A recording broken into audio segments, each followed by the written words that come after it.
I don't know what you think about this story about the star. Lots of people think lots of different things. I don't know. But in their book, Killing Jesus, which is a very good book, by the way, Bill O'Reilly and Martin Dugard note that Chinese astronomers had observed some kind of long-tailed, slow-moving comet about 5 BCE, according to Chinese records. Okay? Maybe. There are other scholars that note that about 12 BCE, by our reckoning, Halley's Comet made a pass and would have been visible in Persia, which is where we imagine the story is implying that these guys come from. So there are other scholars that debate the alignment of the planets because Persian wise people, magi, are also astronomers because that's an important source of guidance and wisdom. The stars are an important source of guidance and wisdom. So that may be. And then there are other scholars that remind us that culturally, years and years and years after Jesus has died, it was important to create a birth story for him that could be fed into the culture and what the culture was expecting. And the culture needed to know that it was an extraordinary, miraculous birth because all great people, all great men, particularly sons of God, like, Roman emperors, are born under auspicious circumstances. And I happen to think that they all miss the point. They all miss the point completely and totally, because the question isn't whether or not there was a star or how there was a star or what the star looked like or why it came, why it came, or when it came. A star is a symbol of knowledge and guidance. A star is about wisdom. It's about wisdom and direction.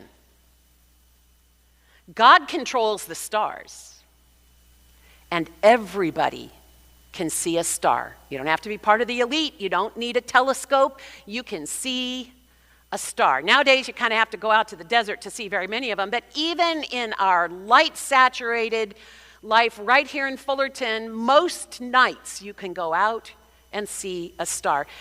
And for ancient peoples, stars were a manifestation of God's guidance to us, a kind of spiritual GPS, And the wise men knew what they were seeing because they were looking. They were looking for something in the skies. They were looking for wisdom. They were looking for guidance.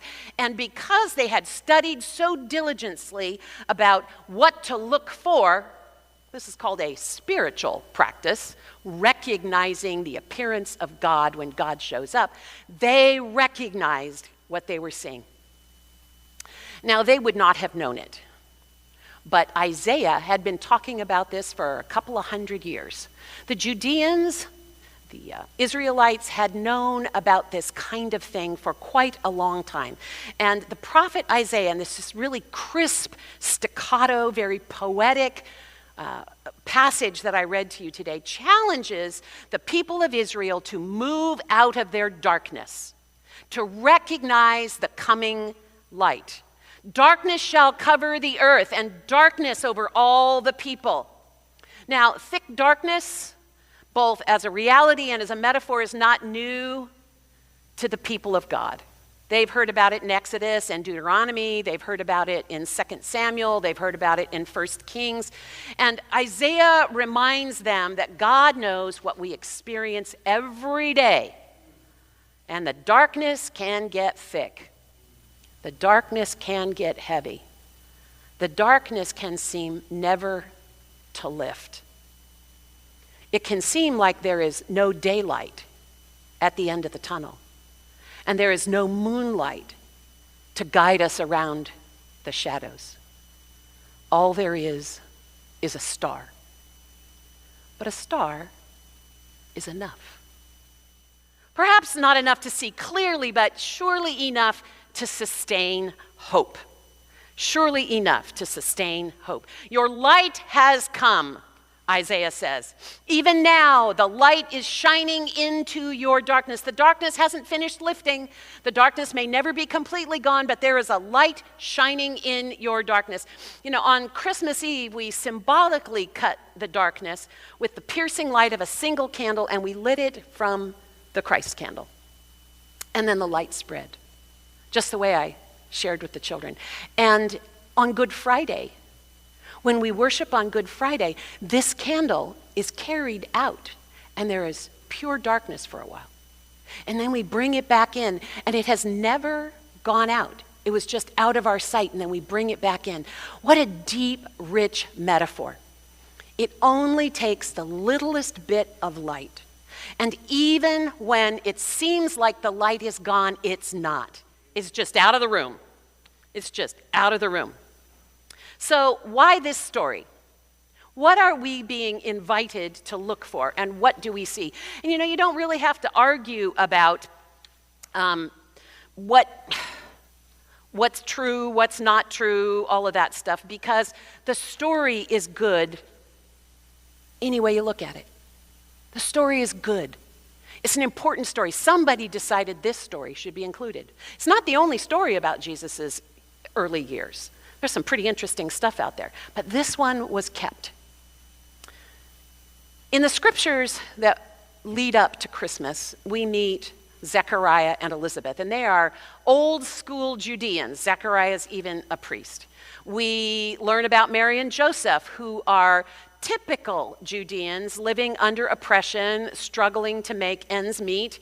We're introduced to shepherds who are a little bit further away from the center of the action. But today, we are shown in very clear terms that God is calling out to all four corners of the earth and inviting everyone to come to the light. Inviting everyone to come to the light. If you are paying attention and you see just the littlest light, God is calling you.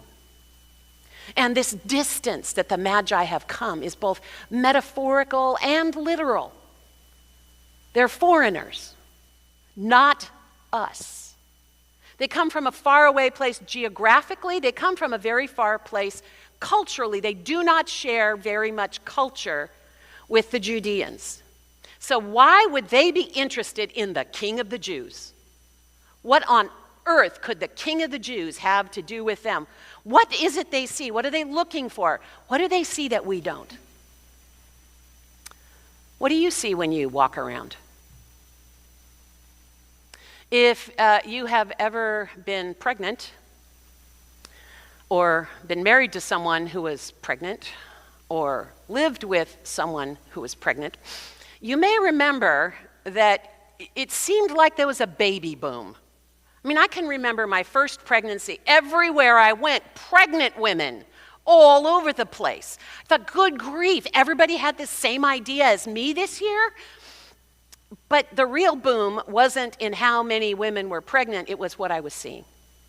It was what I was noticing.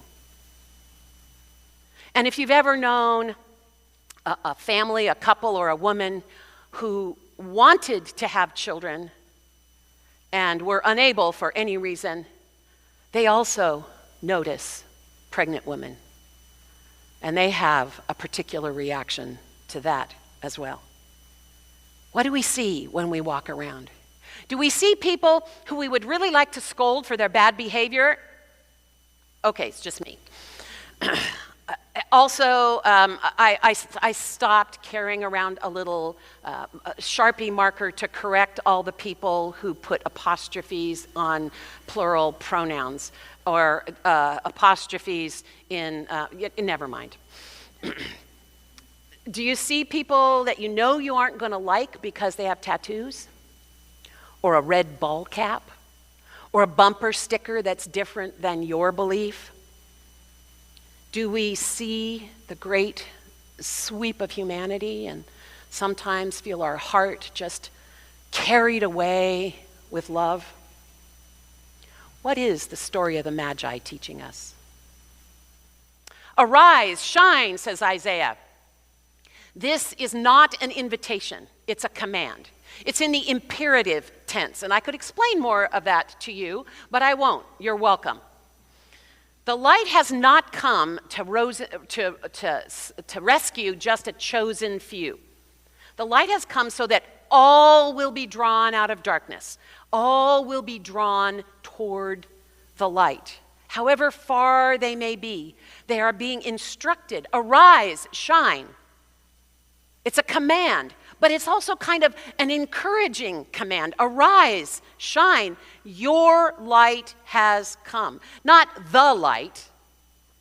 It could be the light, but it's your light. This light is here for you. This light is here for you. This light is here for you in the plural. All of y'all, God says. All of y'all. It's for everyone. Unbelievably, the light also in this story comes from these guys from the East who practiced some weird stuff that the Jews were not enthusiastic about. And they belong to two kinds of people who typically stand outside the normal accounts of what kind of things God is saving. Rich people and Gentiles. Generally speaking, throughout Scripture, God is calling to people who are Jewish and oppressed. These guys are neither of those things. Apparently, judging by the gifts they brought, they have plenty of resources. They had time to take a really long trip, and they probably didn't come alone. They probably came with a great entourage. Maybe the story is telling us that God's love extends also to the people who stand outside our culture. People who are rich and also need spiritual life. And it happens for this reason. They say, the wise people, they're quoted here as saying, we have come to bring him homage. The light, the journey, the looking, the wondering, the wandering, the persistence, the courage, the giving of one's most precious gifts, the giving of one's life. It's almost a poem or a song, isn't it?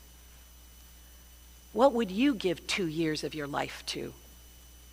Here in a backwater of a strange land, foreigners making a long journey where they may not find welcome, from far away, not to get something, but to give something. To give something themselves. And the whole point is that they come from way, way, way outside the usual circle of the folks that God is speaking to in our Jewish tradition. They're not like our central characters. They look, they come, and they kneel, even though they might even think of themselves as superior in many ways to people like Mary and Joseph. From Matthew's perspective, these are not just foreigners, they're not just strangers, they're not just odd people with odd practices that we're not used to. They are sincere, they are worthy, they are devout, they are persistent, they are open, and they are generous. From Matthew's perspective, these foreign exotics bring a whole new level to what God is doing in the world. It's for everybody, everywhere, no matter how far away from the light you've gotten, there's always a path back. No matter how far away from the light you've gotten, there's always a path back. And they go home by a different way. They go home different. They go home full of the light. You shall see and be radiant. Your heart will thrill and rejoice. Isaiah proclaims that the people who pay attention, who are looking, who see the light, then become full of the light, and grace fills them as well. And when they do, they shine out with grace and mercy. Christ invites us to a journey with him so that we may walk in the light of love, peace, and joy. Christ invites us to a journey with him so that others may walk in love, peace, and joy. Yet in thy dark street shineth the everlasting light. The hopes and fears of all the years are met in thee tonight. The star of hope shines here. The star of hope shines in what we do here on this corner. The star of hope shines in what you do every day. By this light we see grace. By this light others see grace. And by this light we are grace in the world. The star of hope shines here. Amen.